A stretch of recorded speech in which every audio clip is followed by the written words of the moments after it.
In a quiet home, nestled away from the world's hustle and bustle, lived a Scottish fold cat named Milo, with his signature folded ears that gave him a perpetually thoughtful look and big, gentle, round eyes. Milo was the very picture of calm. He was a cat who appreciated the finer, softer things in life. A sunbeam warming a plush rug, the quiet hum of the refrigerator, the slow, peaceful moments that drift by in a happy home. Milo wasn't a cat of grand adventures or loud pronouncements. His world was one of quiet observation and gentle presence. In this same home, a new life had just begun. A baby boy named Adam, only a few months old, filled the space with a new kind of quiet. He was a tiny human, full of soft sighs and gentle movements, a perfect counterpart to Milo's serene nature.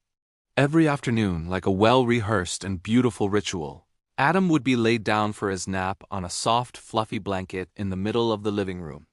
The afternoon sun would stream through the windows, painting golden stripes on the floor, and a hush would fall over the house.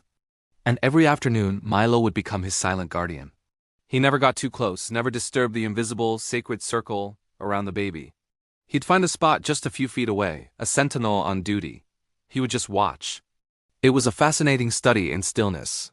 The world outside could be racing, but in this living room, time seemed to slow down, measured only by the gentle rise and fall of the baby's chest and the slow, deliberate blinks of the cat.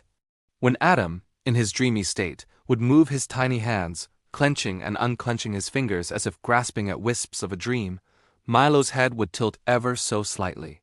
It was a movement of pure, gentle curiosity. Not the sharp, predatory interest of a typical cat, but something softer, more questioning. He was intrigued, but his instinct was one of caution and respect. He was learning this new, small human, deciphering his language of soft sounds and tiny movements. One afternoon, Milo decided to move a little closer. He patted silently across the wooden floor, his paws making no sound at all. He settled himself down right beside the edge of the blanket, maintaining that small but significant distance. It was a clear boundary. He folded his paws neatly beneath him, his long tail resting on the floor, its tip occasionally giving a slow, almost imperceptible twitch.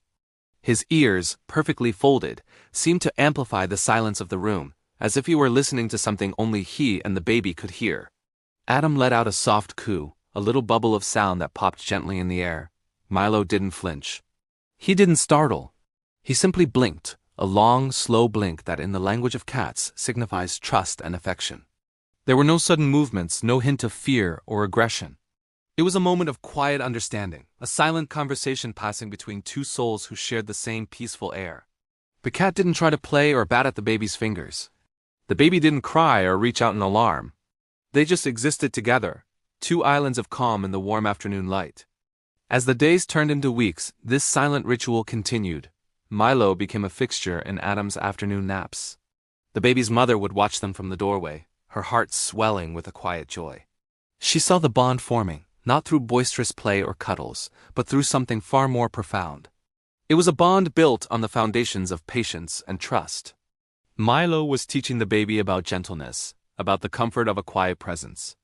And the baby, in his own innocent way, was teaching the cat about a new kind of love, a protective instinct he never knew he had. Sometimes Milo would drift off to sleep himself, his soft breathing a rhythmic counterpoint to Adam's. They would nap together, yet apart, connected by an invisible thread of mutual respect. It was a beautiful tableau, a living portrait of peace. The cat, with his old soul and wise eyes, and the baby, with his new life and endless potential, finding common ground in the simple act of being. This story of Milo and Adam isn't about dramatic events. It's about the small, almost unnoticeable moments that truly define a relationship. It's a reminder that sometimes the strongest connections aren't forged in loud declarations or grand gestures. They are woven in the quiet spaces in between. They are built in the shared silences, in the patient watching, in the gentle, unwavering presence of a friend. Because true companionship doesn't always need words.